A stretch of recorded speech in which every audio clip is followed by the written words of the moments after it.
Ndugu msikilizaji wa Vatican News, katika taarifa kwa umma lenye kichwa kuvamiwa na kuumizwa kwa katibu mkuu wa Baraza la Maaskofu Katoliki nchini Tanzania, Padre Charles Kitima, iliyotiwa saini na Askofu Eusebius Nzigirwa, makamu rais wa Baraza la Maaskofu Katoliki Tanzania, Mei Mosi 2025, inabainisha kuwa Baraza la Maaskofu Katoliki Tanzania TEC limesikitishwa sana na linalaani tukio baya la uovu la kuvamiwa na kujeruhiwa kwa katibu mkuu wa Baraza la Maaskofu Tanzania Padre Charles Kitima lililotokea tarehe 30 Aprili 2025 majira ya saa 4 usiku katika makazi na makao makuu ya Baraza la Maaskofu Kurasini, Dar es Salaam.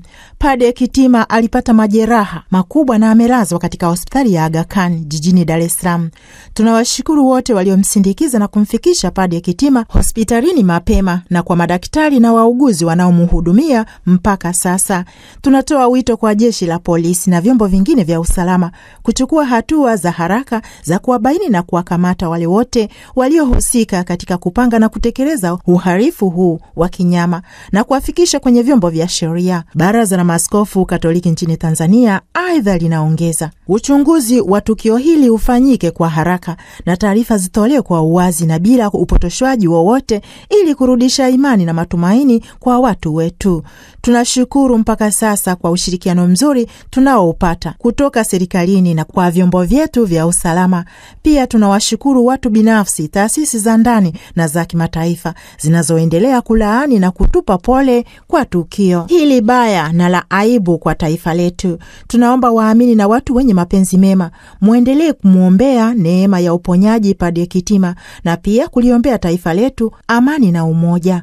Aidha, tunawaomba muwe na subira na uvumilivu wakati tukisubiri matokeo ya uchunguzi waliohusika. Vile vile kuna matashi mbalimbali ya kulaani kitendo cha kikatili. Kwa mfano, pole nyingi na matashi mema ya kupona haraka kwa Padre Kitima yamefika katika Baraza la Maaskofu Katoliki Tanzania, kama vile Askofu Daktari Benson Bagonza, mkuu wa Kanisa la Kiinjili la Kiluteri Tanzania, Dayosisi ya Karagwe, tarehe 1 Mei 2025 alitoa salamu za pole kufuatia na shambulio hilo, kwamba kwa niaba yangu binafsi na kwa niaba ya dayosisi ninayoiongoza, kwa neema pokea salamu za pole kama baraza, kanisa na binafsi kwa Padre Charles Kitima kwa tukio ovu lililofanyika na kumdhuru mtumishi wa Bwana. Shambulio hilo si kwa Padre Kitima, si la teki wala la imani ya Kikristo tu. Ni shambulio kwa wapenda haki na amani wote. Zaidi ni shambulio kwa mama Tanzania, kilichokuwa kitovu cha amani yetu. Tunasimama nanyi kumwombea apone. Tunasimama nanyi kuwaombea waliomjeruhi wabadilishwe bila kutaka kuwa watu wema. Tunaiombea serikali yetu isitishwe na ubaya bali iseme haitatokea tena, anahitimisha Askofu Bagonza. Kufuatia na tukio hilo baya sana, kiongozi wa kanda ya Tanzania ya Jumuiya Mtakatifu Egidio Bwana Francesco de Palma amesikitishwa na tendo hilo la kushambuliwa kwa Padre Charles Kitima, akimwombea uponyaji na kwamba kanisa liendelee kuonesha kwa mara nyingine tena safina ya amani, haki na kupinga ubaya. Na viongozi wengine wa dini wametoa salamu za matashi mema kwa Padre Kitima, na wakati huo hata kwa upande wa siasa, mfano kwa upande wa uongozi wa Chama cha Demokrasia na Maendeleo Chadema kililaani kwa nguvu zote shambulio la kinyama dhidi ya katibu mkuu wa Baraza la Maaskofu Katoliki lililotokea usiku wa tarehe 30 Aprili 2025. Shambulio hili ni ishara ya njama za kusimamisha sauti za hoja na kueneza hofu kwa walioko mstari wa mbele kudai haki, uhuru na mageuzi ya kweli. Ni jambo lisilokubalika katika taifa linalozingatia misingi ya haki, amani na demokrasia. Kwa njia hiyo, Chadema inatoa pole kwa Padre Kitima, familia yake na Baraza la Maaskofu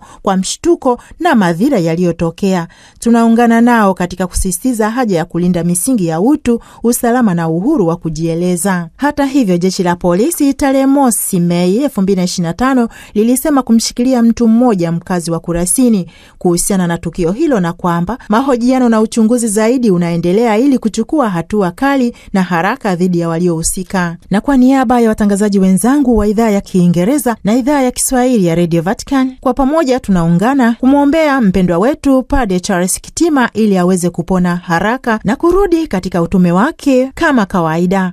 Ni Angella Rwezaula, Vatican News.